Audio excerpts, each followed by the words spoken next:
Welcome back to the Woke Blokes podcast, ladies and gentlemen, boys and girls, as Ryan likes to say. He's still falling off the cliff and getting eaten by sharks. So we've got Mitch back in the co-pilot seat today. And Mitch's ego is actually going to be presenting today. It's in the full flight. It's creating a you versus me scenario before we started recording. So welcome. What's your ego's name again? Bobski. Bobski. Welcome, Bobski. Well, The he's happy the to be the high priest of hypnotherapy, the titan of town planning. Mitch Seach is with us again. BB and or HH and TT. Um, so yeah, we're just talking off air in inverted commas before we started recording, and just before we started recording, I reflected too that your ego turned up today. So did you really not notice it? No, I mean for me, I was obviously just doing it comically. The what was it? The silence off, the standoff, Mexican standoff.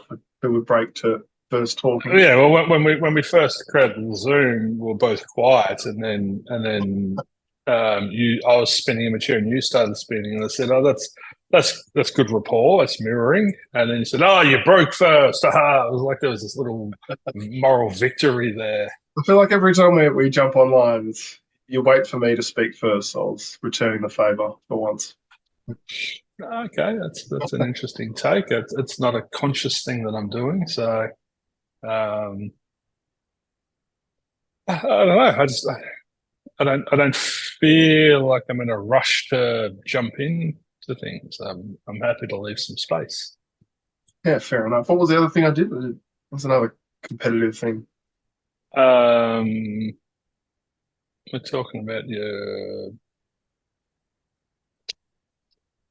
I can't remember. Well, Yeah, well, I can't we'll remember wait. either. It'll come back to us. Anyway, Um, it was revealing and interestingly enough, can we share with the listeners our little exchange, text message exchange a couple of weeks ago? which one? Um, so for those that don't know, Mitch has been a client of Myndfit and has gone and studied and is now qualified, and we're in discussions about him becoming a Myndfit practitioner. But before that, I've offered that he goes and starts his own thing just to get a feel for what it takes.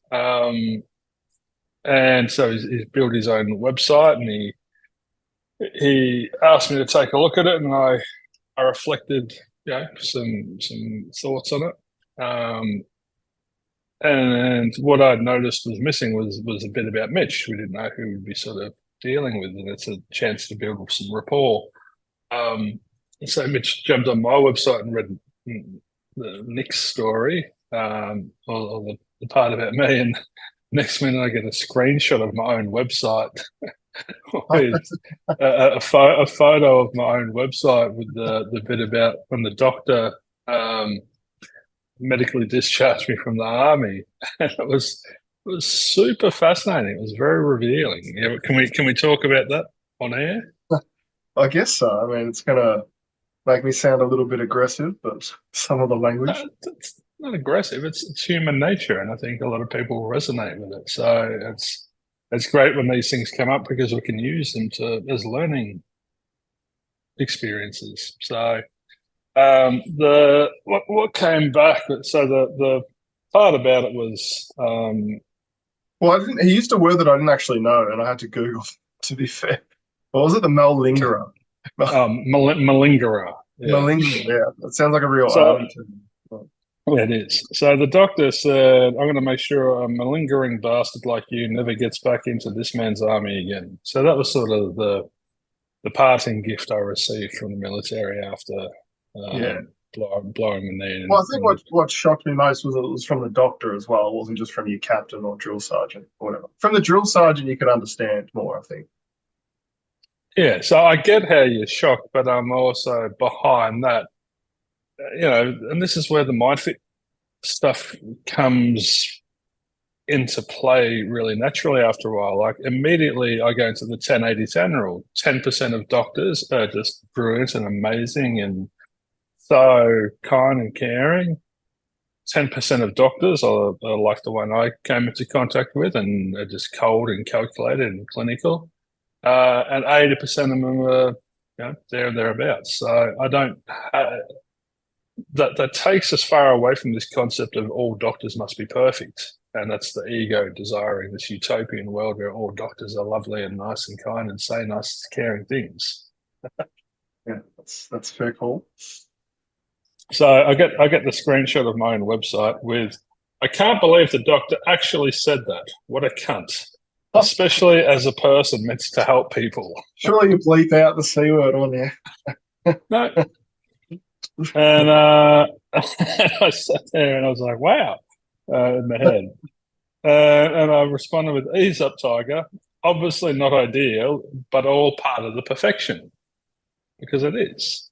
It's all part of the perfection. That's the only way I can put it. And then, you're obviously still holding on and came back with, I don't retract the C word. And I said, well, that says more about you than it says about him. And we had a conversation around it. And I offered to Mitch that he doesn't get to pick up something of mine that I put down 15 years ago. And I just want listeners to take a moment to have a think about how much they're picking up and accumulating of their own stuff and then of other people's stuff, and even go globally, like picking up stuff on behalf of people in Gaza or Israel or Africa or America or wherever. Like it's fascinating, and people wonder why they're tired, and it takes energy to pick something up and carry it, whether it's on a physical level or mental or emotional level. So I hadn't even thought of that since I wrote that webpage many years ago. And like as soon as I typed it, and nothing, there's no disturbance in me when I wrote it. There's no anger or angst or fucking doctors should have. It was just like, and wrote it. And then because I've done the work around it and it's not part of my makeup anymore. And it was so that's why it was so fascinating to see someone pick it up on my behalf. So this thing I'd put down 15 years ago, Mitch goes and finds it and picks it up and starts carrying it and starts getting disturbed around it. And I was just like, hey, you don't get to do that, man. That's mine. Put it down. Yeah, it's interesting perspective. And yeah, I guess I was unconscious when I did it as well, to that regard, that I just felt, yeah, there probably was a little bit of virtue signaling from it in some sense, that I was taking someone else's story and saying, hey, this is wrong. Look what happened. This was unfair. Which you can realize in hindsight when he pointed it out to me. Yeah, I was overreacting a little bit, but well, and it was, of course, you can see it in hindsight because you couldn't see it in the moment. Because as you said, you weren't conscious, you weren't present, you weren't aware of what was occurring within you, because your desire for doctors to perfect got triggered, which sent you into a reactive state and down that destructive path in Myndfit terms, and into suffering. And then you were projecting your suffering. And the reality is, this is where it gets really funny for me. I don't even know if that doctor's still alive. Like, it's not. He's not out on the golf course and experiencing this deep rippling in his bones, going, oh, someone's just called me this. Like, it's not affecting him, dead or alive, or it's not changing anything that happened in the past. So it's a great example of why we call it unnecessary suffering. Did you think he was a C word in the real version of Nick 15 years ago in real time? Distorted? No. So everyone's got a different disposition. So some people are more inclined to get angry. Some people are more inclined to get anxious. Some people are more inclined to get depressed. So the state I was in at the time, my mental health was already quite poor. So I just felt sad. I still took it personally, but my form, the form of suffering that was more easily available to me, I was more preset to experience was depression. So Yeah, interesting. so because everyone can, you, me, 10 other people can experience exactly the same thing with the same person, and we're all predisposed to going into different type of suffering. So for me, I was just like, oh, okay, thanks. And it was, yeah, it felt really sad at the time. But when I did the work around it, there was never any anger. There was, this is, so destructive path, judge, criticize, condemn, complain, you get stuck on the problem. It's very rigid.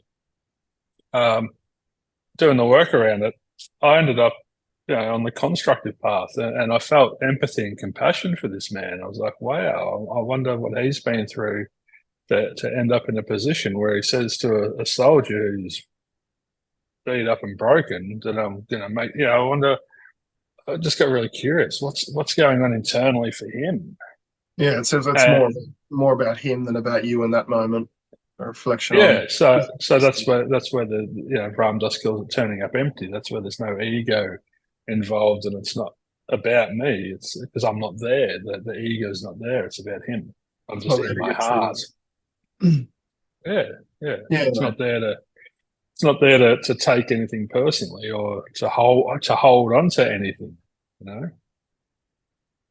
comes back to letting go, to letting go of those preconceived notions, ego stories, attachments. Yeah.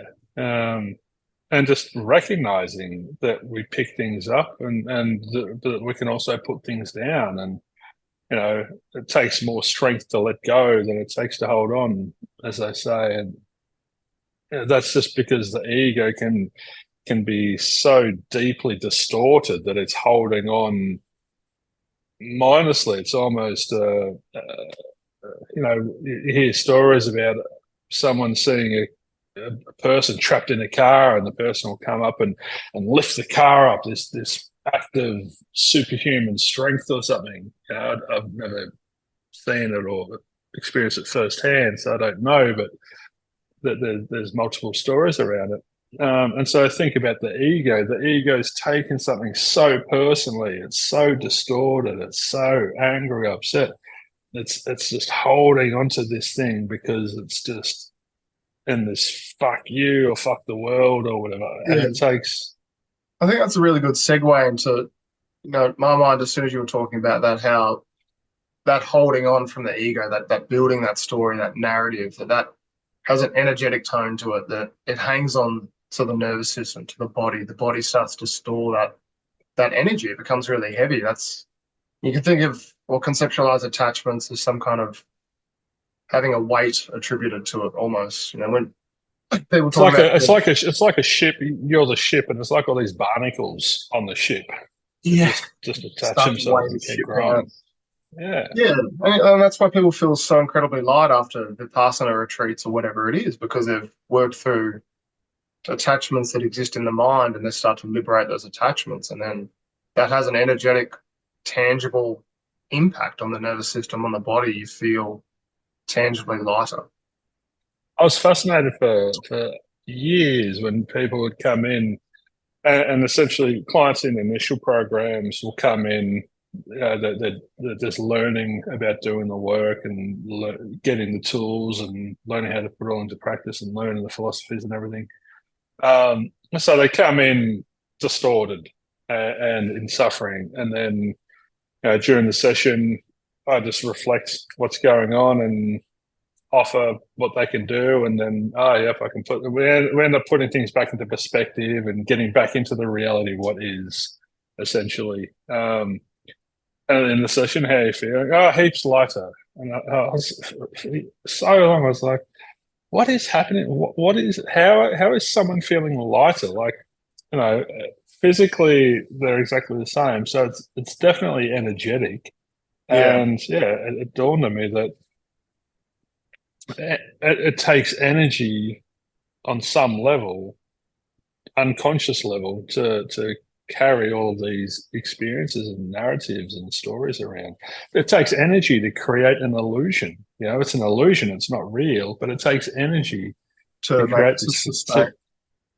create and then sustain this fantasy story. Yeah, it's fascinating, isn't it? I mean, it definitely speaks to the mind-body connection. I Oh, think in completely. modern psychology, they conceptualize mind as kind of separate from the body. There's talk therapy and everything, but It's there's not just it's not just psychology. It's well, it's probably society. yeah, society. It's probably every medical discipline as well to a point that's not integrated, not looking at everything holistically. And that's why it's so exciting to have M coming on board or come on board now, and the work. We're early into it, but all reports coming back from clients. So M works with clients if they choose a 12-month program, they work with them, and as people turn up very shut down or so in freeze, they're just so sort of depleted and disconnected, or they're really hyper. So they're hyper or hypo, and they're very angsty and agitated. So the nervous system is just out of control. So I send them to work with them for 4 sessions just to start before I even do anything with them, because by the time they get to me, they're regulating so much better. They're able to receive what I'm offering and then put it into practice much better. And we get some amazing results just with Myndfit being mental health oriented and doing the work we do in the program. But now understanding the role of the body and the physiological element of the nervous system and the gut health, and the gut brain and all of this. Like I can't wait to see what clients are achieving, with doing M's work. Yeah, it's fascinating. I'm reading a book at the moment from 1960 called "The Body Keeps the Score" by Alexander Lowen, who was an MD from. Yeah, I've got it on the bookshelf. Oh, do you really? Yeah, yeah. He's fascinating, isn't he? He's incredible, and he's got another one Hmm. that is it the voice of the body. Can't remember the second name, but I haven't gotten to that one yet. But I'm learning so much. Like it was written so long ago, and this guy just has a wealth of knowledge and the connections he makes between the unconscious mind and the how that kind of impacts certain facets of the body where it thinks it needs compensation unconsciously. Like talks about people with ulcerative colitis having a particular personality type. And I have ulcerative colitis technically. I got it diagnosed with it. It's an autoimmune condition when I was 20. And he talks about the personality types being of a particular orientation where they're quite calm externally and they appear kind of calm and they don't say much and they don't voice their needs as much, but internally they're quite stressed, which is kind of my characters, kind of be quite anxious and quite stressed internally. So it's Mm. just fascinating to see that there's some link between certain diseases or conditions and personality types. Well, it all makes sense, really, when you look at it that way. Um, uh, I said society looks at the mind and body separate because it looks at the ego looks at everything separately. It looks at when I'm doing a discovery session with clients, and we talk about the 2 underpinning philosophies of the program and the law of nature, everything's impermanence, and the source of suffering is attachment. And teaching people to work on simultaneous levels, um, is so beneficial. And I asked them, what's the leading cause of death? And the typical answer is cancer or smoking or car crashes or something. And I'm like, yep, on that level, yes, one of those is correct. I don't know which one it is, but on a deeper level, birth is the leading cause of death, because without birth there can't be death. And they're like, oh, it's funny when they, oh, well, we're going to get this kind of session today, are we?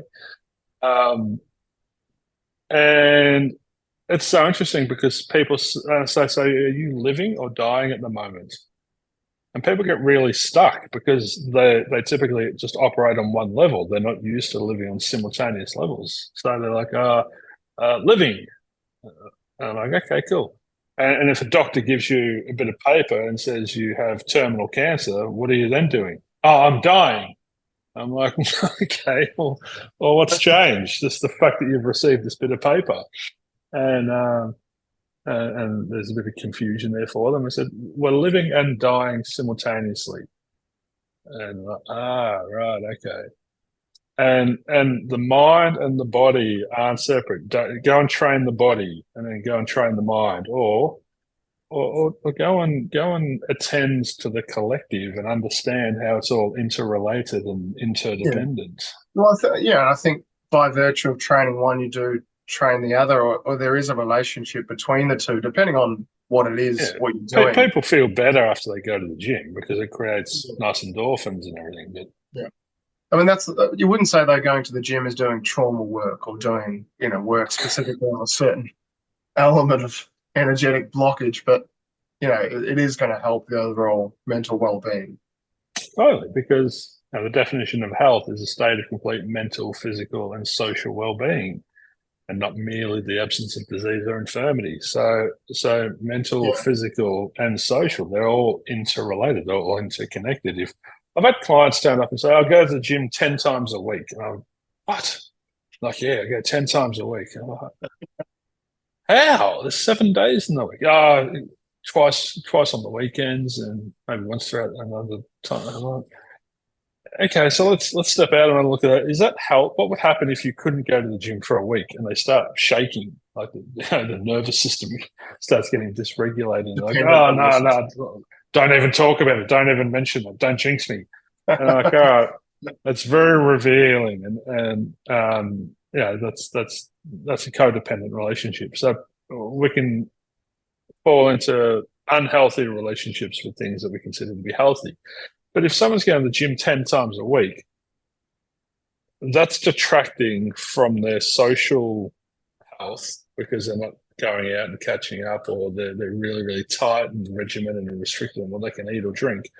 And it's detracting from their mental health because they're creating a codependent relationship. So it's going to put them in a state of anxiety, which is going to create cortisol, which is going to make them retain weight. So that's just looking at yourself as a mind or as a body or whatever. It's I really enjoy helping people shift into a more holistic perspective of things.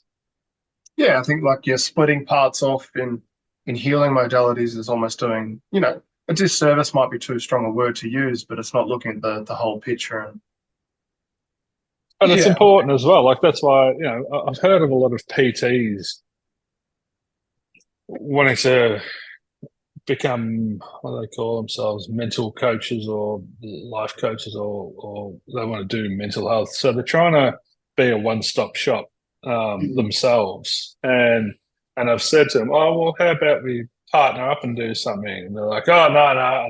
They really get protective of it and really close up around yeah. it. I'm like, Well, that's you don't want to be a fascinating. jack of all trades, master of none. That can be a problem as well, right? Where you're just dabbling, like a little bit of information can be a dangerous thing if you think you know more than Yeah. you do. So that's why I think health is typically separated or segregated.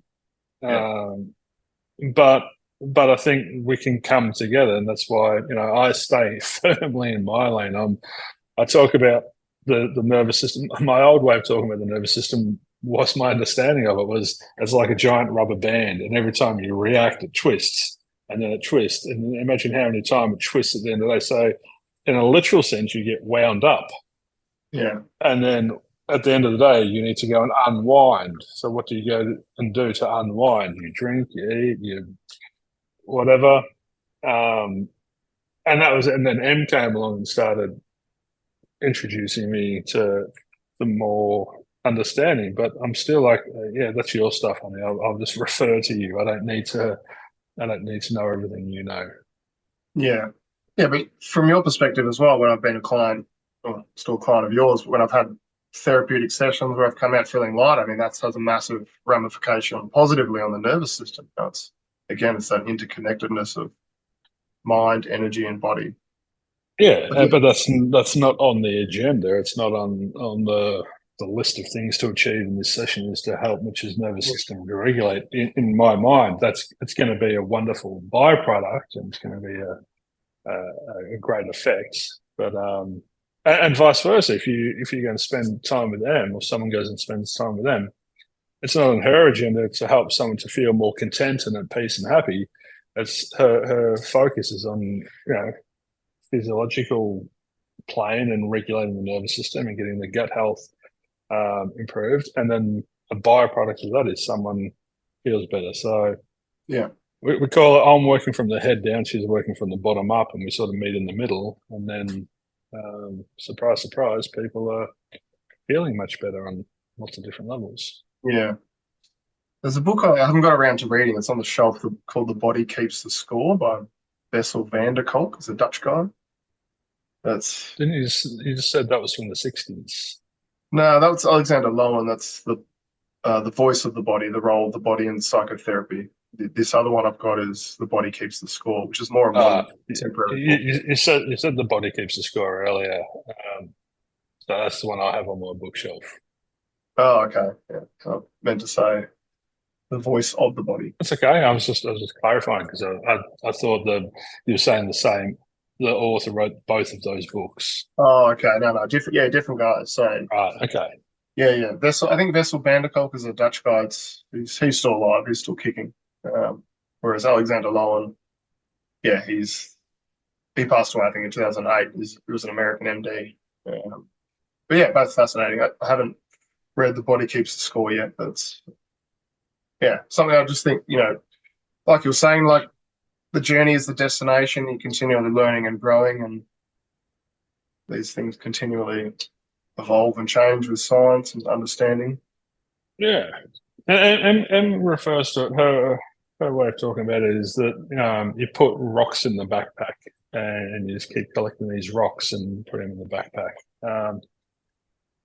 Yeah, I've had so many clients when I was Myndfit, so when I was operating in state of mind, so many clients would lose weight after, and I didn't know the terminology that M uses, but after they put all these rocks down, after they got lighter mentally, they got lighter physically. And then I started to understand it because once again, not everyone, it's not a blanket sort of scenario, but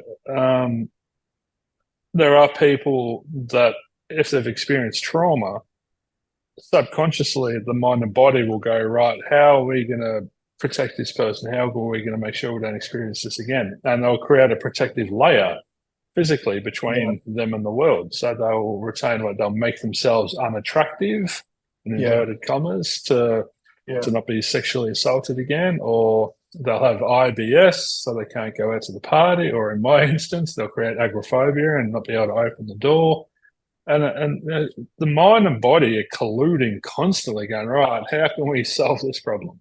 Yeah, it's fascinating. Yeah, I mean, they're trying to keep us safe, but ultimately it's the unconscious mind and body, the unconscious process is looking at us going, oh, we need to keep this person safe. These are all adaptive coping strategies that we're developing. It's fascinating, yeah, putting on extra layers of fat or tissue to create a physical defense or barrier between a perceived threat of abuse, sexual abuse, physical abuse. So when I was studying many moons ago on slate and chalk, it was. I heard that the subconscious mind is responsible for 96% of what we do. I'm not sure how they came up with these percentages, and the conscious mind is responsible for 4% of what we do. So whatever the numbers are, that's a huge imbalance. That's a massive. That's how powerful the subconscious mind is. The feeble little conscious mind comes up with an idea of, I want to lose weight, and the subconscious mind is like, hold my beer. Yeah. You're up against it from the get-go. That ain't happening, sister. In fact, we're going to put more weight on now because that's a silly idea. I'm going to swat that idea away. So, a lot of the work that we're doing is cleaning out and the old limiting beliefs and and healing any parts and helping to put down anything that people are still carrying, anything that's not serving. It's all about reducing and letting go instead of trying to have more. I need more coping skills. I'm like, no, you Yeah. don't. Yeah. I mean, that's why change is so hard, and change can take a long time. It's because this body, this unconscious body, that's driving impulses and desires and behaviors, and can take a lot of effort to unconsciously reframe those, or to bring conscious attention to the unconscious beliefs to reframe them. I'm not sure if this resonates with you, but I had a client the other day turn up, and she was a bit of uh, a self-help addict, I suppose. Um, you know, had trauma, done some work, but was reading all the books and everything, and thought she was in a great place. And she I can't discredit her. She had come a long way, obviously. Um, but she was and this is fairly typical. But she was still trapped in the models. She was still stuck in. I don't know what level to call it. I guess it's that self-help or self-development level. It's still there is something wrong with me. I need to keep reading books. I need to keep Yeah. all this stuff. I need to keep it up. If I don't keep this up, I'm gonna fall back or regress. It's almost a trauma response. I've heard that before, of self-development, self-improvement, self-work. It all has the word self in it. You're trying to continually work on yourself. Alan Watts framed it really well. It's like one part of yourself is trying to improve another part of yourself. It's like, how does that work? It's like trying to lift yourself up by your own shoelace. It's like, it can't be done. So it was, she was wonderful. She was very open and receptive, but she was, I think, quite shocked to hear how heavily involved her ego was with certain things that were happening in her life. So yeah, thankfully she's going to jump on board and start doing a program, and we can continue to work, but not in the way that she's been working. It's not in I have an aversion to how I've been. I've got a. That's essentially what like self-help is. People are primarily in a conflicted relationship with themselves. I have an aversion to who and how I am, so I have to go and read all this stuff to improve myself. It's probably worth Like, spending a whole podcast on, because look, I've fallen in that trap, a million times, and I'm sure a lot of what? listeners can resonate. You? Shocking to you, surprising to you, I know. Blow me down with a feather. Wow.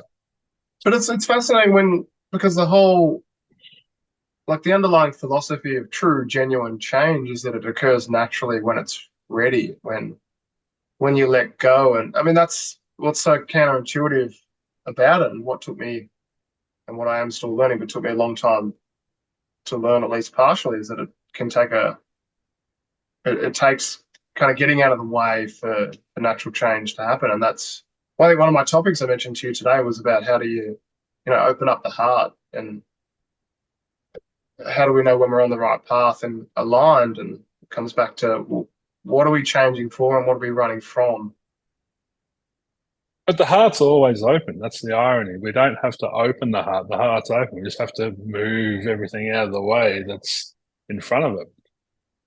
I came across something before which really resonated on the social medias, and I posted it. A man asked his gardener why his plants grew so beautifully. The gardener said, "I don't force them to grow. I remove what stops them." Yeah, that's a great quote. It nails it, doesn't it? That's I said this sums up nicely what we do at Myndfit. No forcing, no manufacturing, no demanding. Just remove what is promoting organic growth. It's as soon as you remove the weeds and add some water and create space for some sunshine to come in, everything grows. Everything loves growing. It's the law of nature. Everything is just gonna. I've seen clients come in, and as soon as we feed them some of this stuff, that Liz is like, growth spurt. It's just dawned on me that the self-help addicts, I'm going to kindly and lovingly refer to them as, I think they're trapped on that human plane. They're trying to develop the human self. And I think a lot of the work that we do at Myndfit, and I'd love your perspective on this, is to work more on a spiritual level where we're not Yeah, working on that ego surface level. it's interesting that you mention it, because I think when I came to Mindfit, yeah, I wasn't coming for a spiritual awakening or anything. I was coming for, okay, this guy's going to help me with my suffering and work on my mind. But yeah, I think through the sessions with you, I mean, it's almost like you can't separate psychology from spirituality at some point. Like you get very quickly into consciousness. What is consciousness? How do we relate to ourselves and ego? Quite quickly it just kind of expands. And I think that is a more holistic way of viewing it. But be careful with words, because not everyone's ready to hear it, or people have an aversion to the word spiritual or spirituality, and I think I still have some resistance to it. Perhaps we all do to some point, but it's almost inevitable. I think we're kind of we are on our Well, paths. a big thing we talk about, you talk about the path, how do we know if we're on the path and everything, because you're here and now you're present, you're grounded, you're connected, and you're observing. And so we talk about being the eye behind the eye. And I've got a lot of clients that are in the equine industry, and it was a perfect metaphor for them, especially. I was like, imagine the horse is the ego and the self, and the rider, the person riding the horse, is the conscious awareness. So the horse is sort of Mitch, and then the rider is Mitch's soul or spirit. And so they are, you can't separate them. They're not independent of one another. You've got to meet them both equally. And the nature of the horse is it's going to wander off the path. It's going to get curious. It's going to, oh, what's over there? And if you leave it to its own device, it's going to stray from the path.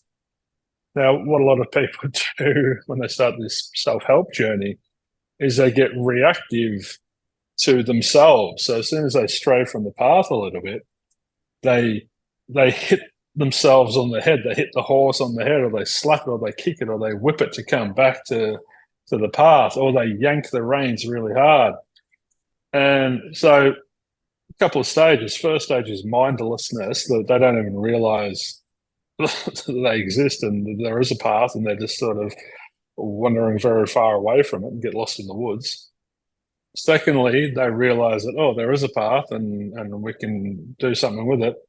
But they find themselves over here and they overcorrect horrendously and end up equally on the opposite side of the path. And then you finally give that up and you come into a position where you're like, oh, I don't have to force this. I can just sit as the rider and just notice, and just a gentle tug of the reins or a gentle leaning of the body. It's so subtle. It's just these little corrections. And Einstein said balance isn't being perfectly still or being constantly on the path or constantly happy. Balance is like riding a bike. It's ebbing and flowing around the path, and we're going to come this way and we just make the correction, and come back this way and make the correction. That's the dance, really. Yeah. Does that make sense at all? Or? Yeah, I mean the elusive balance, and I think it's a good analogy of the rider and the horse. That conscious awareness is always there, and so is the ego, our perception of it. And they're working in tandem, or perhaps one's not aware of the other. But yeah, at some point, you cross paths. Your topic was balance. Can we actually achieve it consciously? And the answer is yes. We achieve it through becoming conscious. Yeah, I think when I asked you in one session, maybe a year or two ago, is free will a thing? And I think you had quite a good answer. Give you props, was you have more free will the more conscious you become. I think that's kind of our role is to bring conscious awareness, increase our level of conscious awareness to things, reduce the amount of unconscious beliefs that are driving us. That kind of gives us more free will. But it can create the illusion of free will. Yeah. So it's all being written, right? And Yeah. we're going about it mindlessly, and we're playing our roles perfectly. And then we start understanding, we start bringing more consciousness to the table and becoming more present and aware of what we're doing as we're doing it. And so we start thinking, I'm choosing to pick up this cup. I'm choosing to do this podcast today. I'm choosing to do this stuff. And on this level, yes, you are. But behind the scenes, you're not, because it's all been written. Yeah. So it's one big paradox. It creates that illusion of free will, and we think we're very powerful and very liberated. But again, that's such a contentious topic because, one, it can't really be proven kind of with science or any facts or anything. But two, a lot of people just, their ego is going to get triggered and say, no, I've got free will, I can do this, do that. And yeah, on that level, they can. On another level, so maybe we need to stop aiming for free will and just reduce it to being free. You want to elaborate on? Essentially, I think that's my goal. Not my goal in life. That's well, the ego keeps you trapped, and you fall into these traps and fall into this separateness and fall into this segregation, fall into this you and me, and it's all independence and getting frustrated and agitated and disturbed and not at ease. And I think freedom is cultivating this ability just to I'm just watching bamboo out the window behind the laptop we're recording. I'm just watching it just moving, and I could sit here for hours watching it. There's free.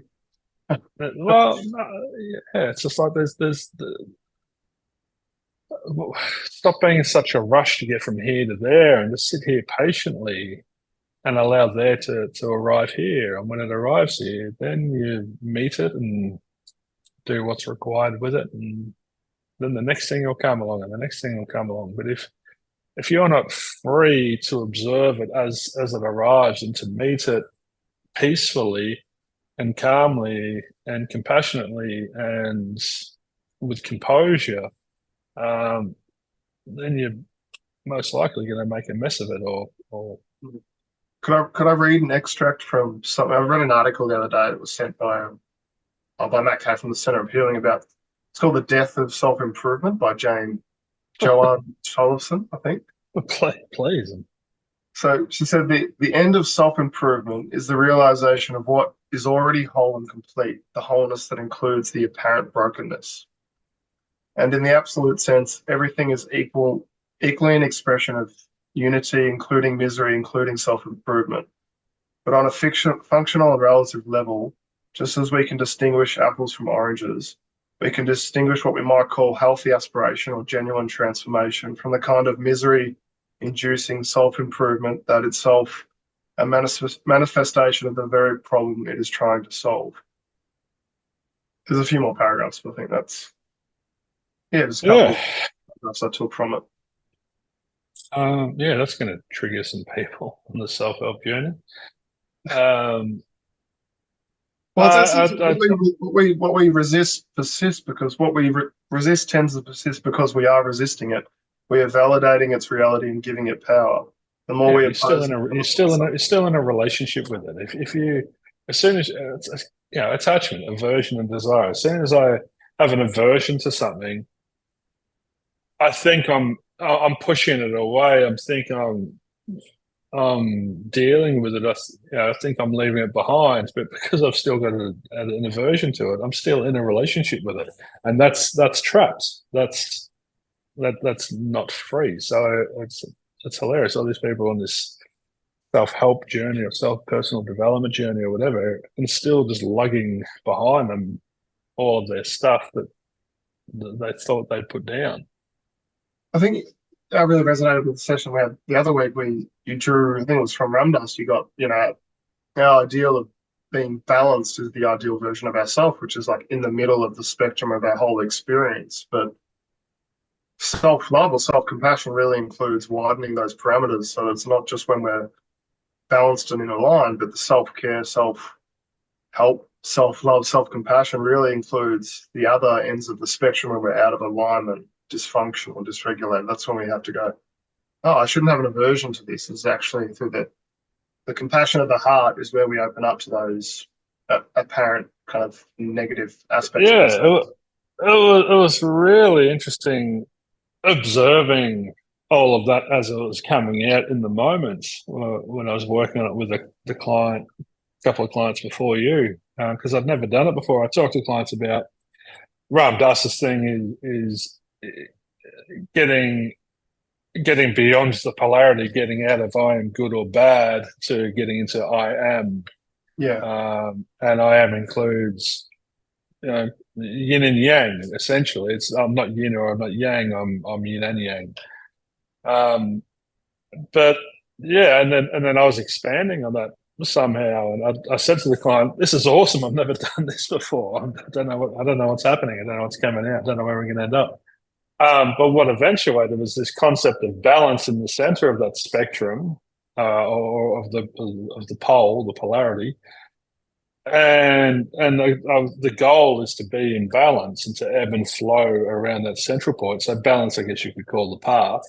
Um, yeah, but then when we come out of balance and go hyper or hypo or more towards yin or more towards yang, um, like people desire to be happy. They have this notion of being constantly happy, so they want to go all the way to yang and have an aversion of yin, and that's a trap. That's the paradox is that desiring yang is going to create yin, yeah. which I would say people that don't get. that's not.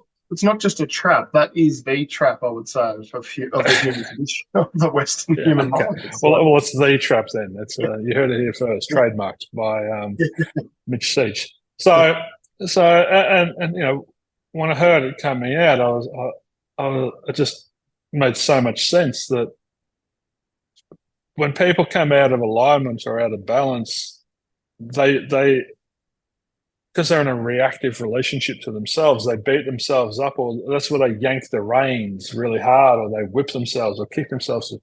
And I offered this client, wouldn't it make more sense to like I love or I don't love myself is such a weird notion. Of course, everyone loves himself.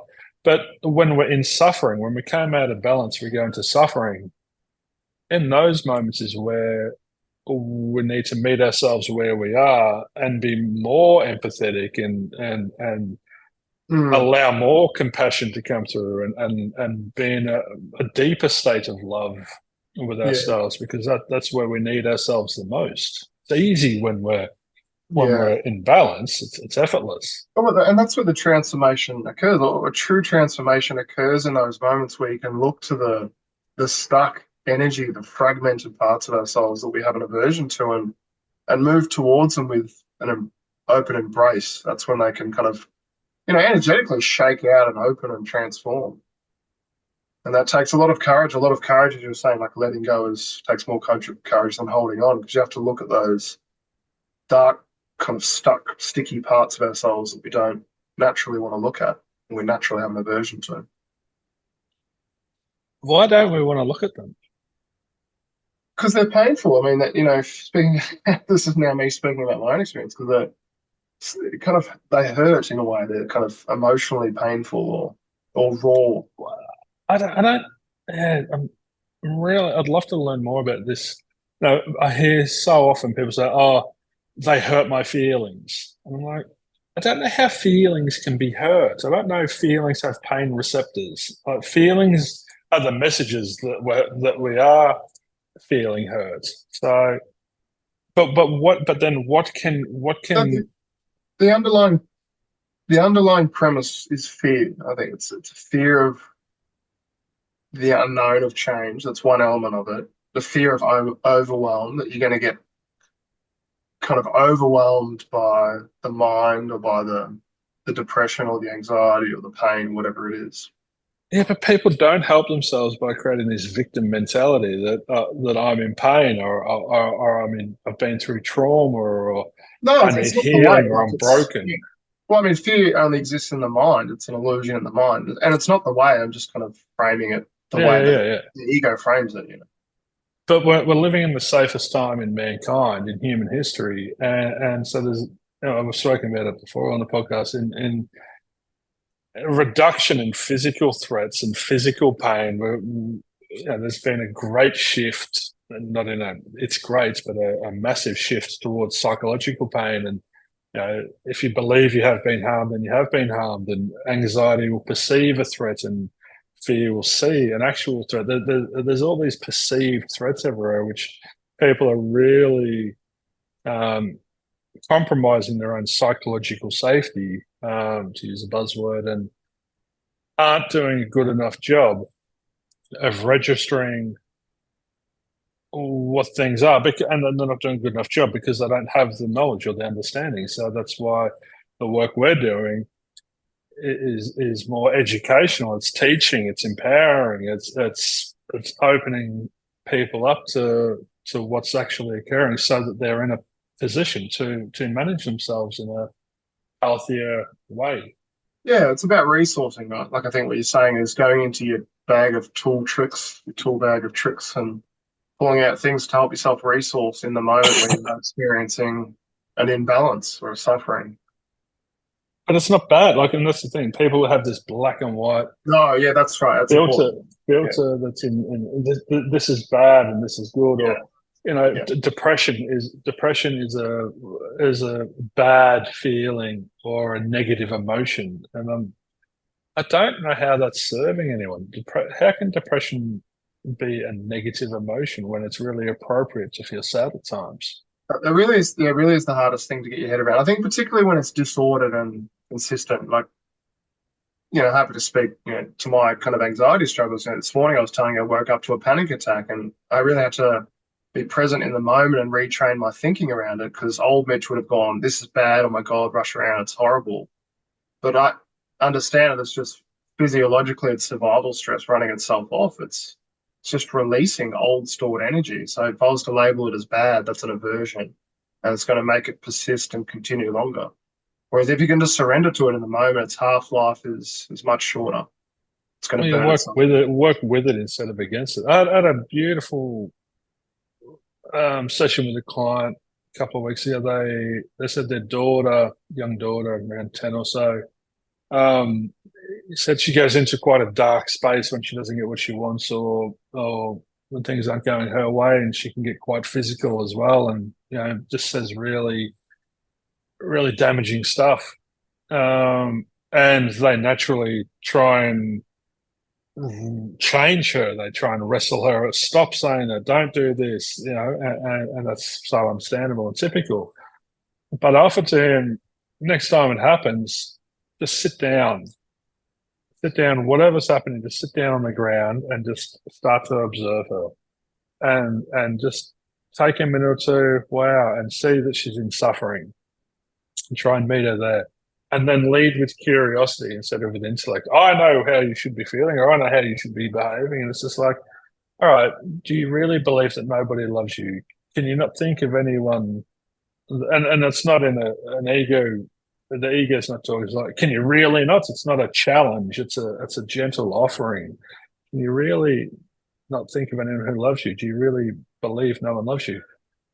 And so he comes back next week and he said, it was the most magical experience. He did it. He sat down. Remember, understanding is the cornerstone to love, but we can't form or deepen our understanding if we're not observing.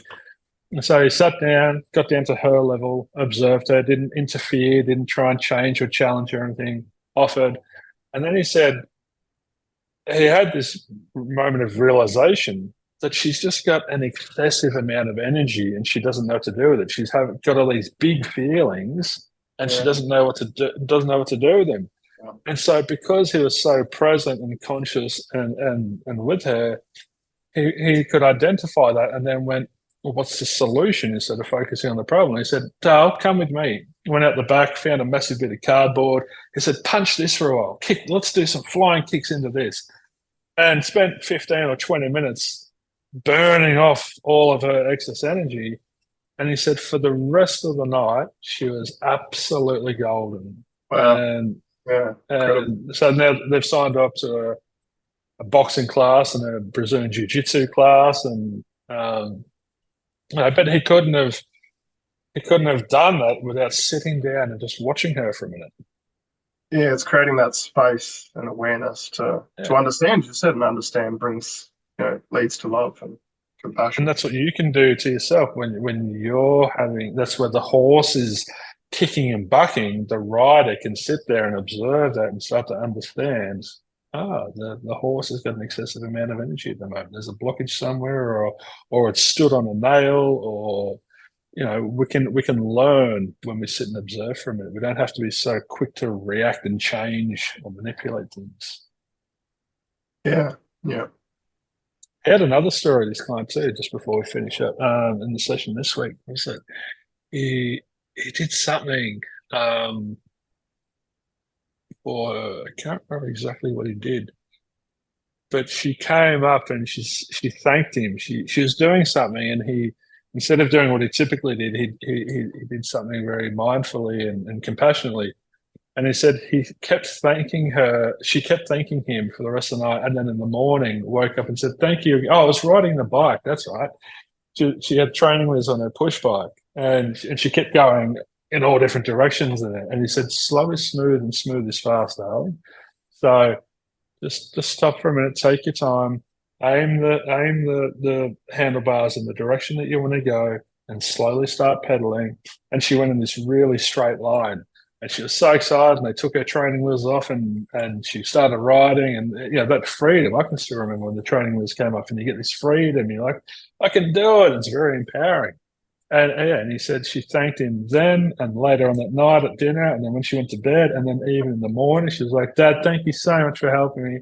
How much It's just like, it's like, how the fuck does this work? This is the same dude, I think, that, no, it was a different dude, but slow is smooth, smooth is fast. He went, "Oh, I've got a tile in my bathroom, and it's going to take me days and days and days." And he already built that. And he goes, "Hang on a minute. I don't know how long it's going to take me. I'm just going to start and see what happens." And he goes, "I got the whole thing done in a day." And he goes, "It was ridiculous. I've got no idea how when you go slower, you're more productive. You get more shit done." Makes no sense. Yeah. So just some beautiful examples of clients doing the work and putting the stuff into practice and getting the results. And, for a dad to have that experience with his daughter on a couple of different occasions, just through meeting her where she is and being present and conscious and not in such a hurry and rush to solve her problems or to manipulate her into being different. Some beautiful experiences. So yeah, amazing. It's really nice to hear. All right, well, I think that'll be us for today. I messaged Hass the other day and said, "When are you coming back?" And he said, "Oh, let's check it in at the end of Feb." So, he will or he won't be back. And so he's not at the bottom of the cliff being perpetually eaten by sharks and other fish. In my head, he is. So we're going to King Islands next week for 3 days to play golf. And you push him off the island. Yeah, I'm going to push it. I'm going to remote control his golf buggy off the cliff and